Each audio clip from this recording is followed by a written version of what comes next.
نحمدہ و نصلی علی رسولہ الکریم، اما بعد۔ پارہ نمبر 2، اس کا خلاصہ، اللہ نے تحویل قبلہ کا حکم دیا تو یہودی کہنے لگے سیقول السفہاء من الناس ما ولاہم عن قبلتہم التی کانوا علیہا، کہ مسلمانوں کو کس نے اتنا بیوقوف کر دیا کہ جو اپنے قبلہ سے ہی پھر گئے۔ اللہ تعالیٰ نے آپ صلی اللہ علیہ وسلم کو حکم دیا قل للہ المشرق والمغرب، آپ فرما دیجئے کہ مشرق بھی اللہ کا ہے، مغرب بھی اللہ کا ہے۔ جس طرف اللہ تعالیٰ رخ کرنے کا، قبلہ کرنے کا حکم دیں وہ اللہ کی اطاعت ہے۔ فولی وجہک شطر المسجد الحرام، پس آپ اپنا چہرہ مسجد حرام کی طرف پھیر لیں۔ اس کے بعد اللہ تعالیٰ نے بعثت نبوی کے 4 مقاصد بیان فرمائے۔ نمبر 1، تلاوت کا مقصد۔ اس کے بعد اللہ تعالیٰ نے بعثت نبوی کے مقاصد بیان فرمائے۔ نمبر 1، آیات کی تلاوت۔ نمبر 2، تزکیہ نفس۔ نمبر 3، کتاب کی تعلیم۔ نمبر 4، اور کتاب کی حکمت۔ اللہ تعالیٰ نے یہ مضمون قرآن کریم کے مختلف مقامات پر بیان فرمائے۔ اس کے بعد اللہ تعالیٰ نے شعائر اسلام کا اظہار فرمایا، ان الصفا والمروۃ من شعائر اللہ، کہ صفا مروہ اللہ کی نشانیاں میں سے ہے، اللہ کے شعائر میں سے ہے۔ فمن حج البیت او اعتمر فلا جناح علیہ، کہ جو بھی حج کرتا ہے یا عمرہ کرتا ہے اس پر کوئی حرج نہیں کہ یہ وہ طواف کرے اور صفا مروہ کی سعی کرے۔ یعنی صفا مروہ کی سعی کرنے کا اور طواف کرنے کا حج اور عمرہ کے موقع پر اللہ نے حکم دیا۔ اس کے بعد 4 چیزوں کی حرمت بیان فرمائی۔ انما حرم علیکم المیتہ، مردار حرام ہے، والدم، اور بہتا ہوا خون حرام ہے، ولحم الخنزیر، خنزیر کا گوشت حرام ہے، وما اہل لغیر اللہ، اور جو غیر اللہ کے نام پر ذبیحہ ہے وہ بھی حرام ہے۔ اس کے بعد اللہ تعالیٰ نے قصاص لینے کا فائدہ بیان فرمایا، وَلَكُمْ فِي الْقِصَاصِ حَيَاةٌ يَا أُولِي الْأَلْبَابِ لَعَلَّكُمْ تَتَّقُونَ۔ قصاص کے مسئلہ پر اگر عمل ہوگا تو یقین فرمائیں اس میں قاتل اور مقتول دونوں کی زندگی ہے، کہ جب قاتل اپنی سزا کا یقین رکھتا ہوگا تو وہ کسی کو قتل کرنے سے اجتناب کرے گا، اس سے مقتول بھی بچ جائے گا اور قاتل بھی۔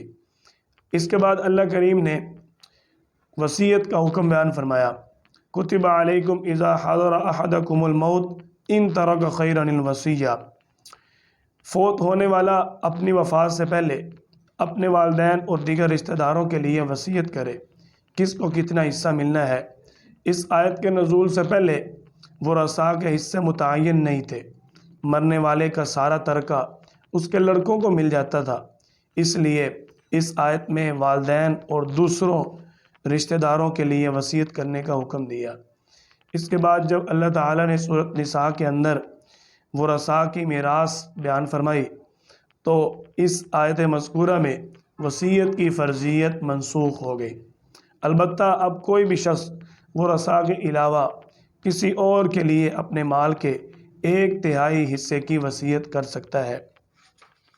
اس کے بعد اللہ تعالیٰ نے روزوں کی فرضیت بیان فرمائی، یا ایھا الذین آمنوا کتب علیکم الصیام، ایمان والو تم پر رمضان المبارک کے روزے فرض کیے گئے۔ ماہ رمضان کی فضیلت بیان فرمائی، شہر رمضان الذی انزل فیہ القرآن، کہ یہ بابرکت مہینہ جس میں اللہ تعالیٰ نے قرآن کریم کو نازل فرمایا۔ اللہ تعالیٰ نے اعتکاف کی بات فرمائی، وَأَنْتُمْ عَاكِفُونَ فِي الْمَسَاجِدِ تِلْكَ حُدُودُ اللَّهِ فَلَا تَقْرَبُوهَا۔ رمضان المبارک کے آخری عشرہ میں سنت اعتکاف سنت مؤکد علی الکفایہ ہے، یعنی محلے کے گھروں میں سے کسی ایک مرد کا مسجد میں اعتکاف کرنا سنت مؤکدہ ہے۔ اگر کوئی ایک بھی اعتکاف نہیں کرے گا تو پورے محلے والے لوگ گناہ گار ہوں گے۔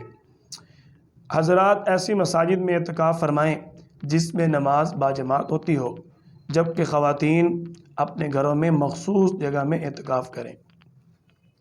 اس کے بعد اللہ تعالیٰ نے چاند کا فائدہ بیان فرمایا، یسألونک عن الأہلہ، کہ چاند کے بارے میں لوگوں نے سوال کیا، قل ہی مواقیت للناس والحج، آپ فرما دیجئے کہ یہ لوگوں کے لیے اوقات بیان کرتا ہے اور حج کے لیے یہ فائدہ مند ہے۔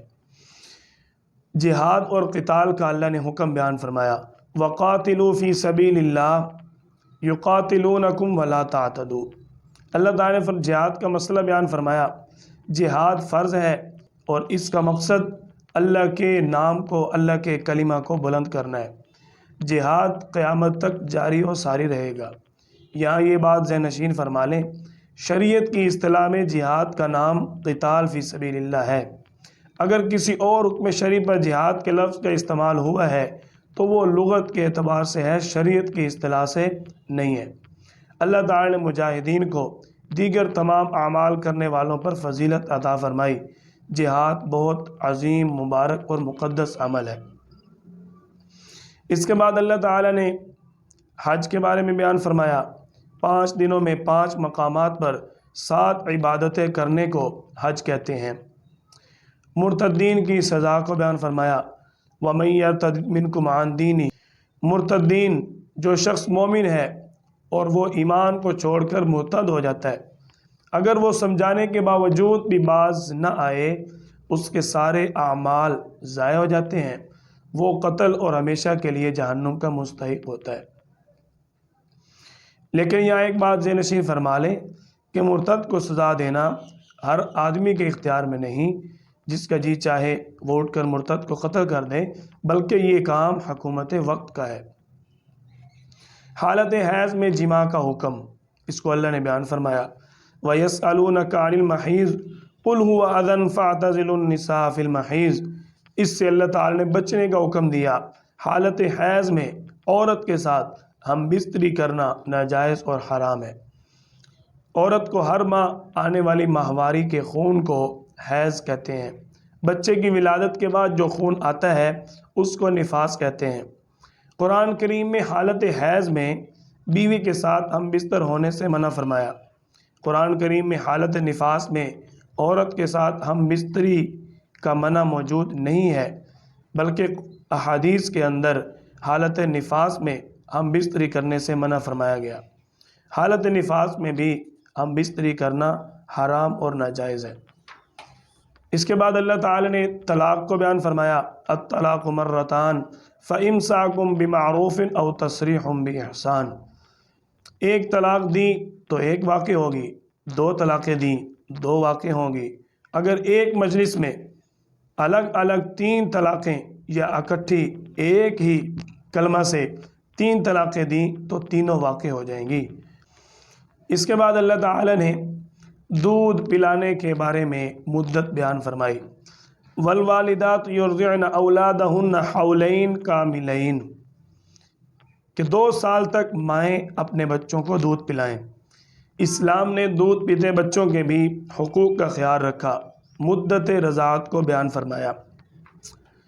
اگر کوئی بچہ مدت رضاعت میں کسی اجنبی عورت کا دودھ پی لے تو وہ بچہ اس عورت کا رضاعی بیٹا ہے اور وہ عورت اس کی رضاعی ماں بن جاتی ہے۔ جس طرح حقیقی نسب کے ساتھ رشتے حرام ہو جاتے ہیں، اسی طرح رضاعت کے ساتھ دودھ پینے کی وجہ سے بھی رشتے حرام ہو جاتے ہیں۔ لیکن جب ایسی صورت پیش آئے تو مزید علماء سے اس کی تفصیل پوچھنی چاہیے۔ اس کے بعد اللہ تعالی نے عدت کا مسئلہ بیان فرمایا۔ اگر کسی عورت کو طلاق ہو جائے، اس کا شوہر فوت ہو جائے تو دونوں صورتوں میں عورت پر عدت لازم ہے۔ مطلقہ عورت کی عدت اگر وہ حیض والی ہو تو 3 حیض ہے، اگر کسی وجہ سے حیض نہ آتا ہو تو 3 ماہ تک اس کی عدت ہے۔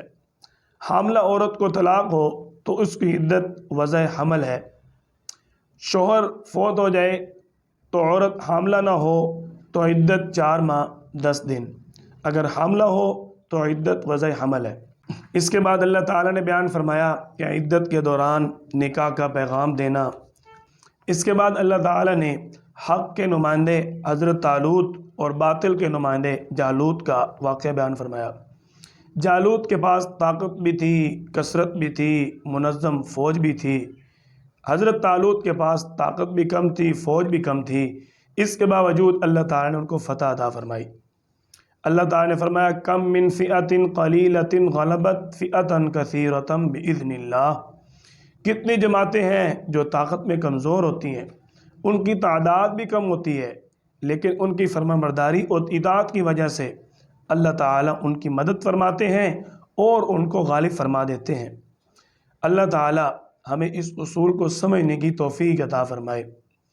قلت اور کثرت کے یقین سے نکال کر اللہ کریم اپنی ذات کا خاص توکل، بھروسہ اور ایمان عطا فرمائے۔ وآخر دعوانا ان الحمد للہ رب العالمین۔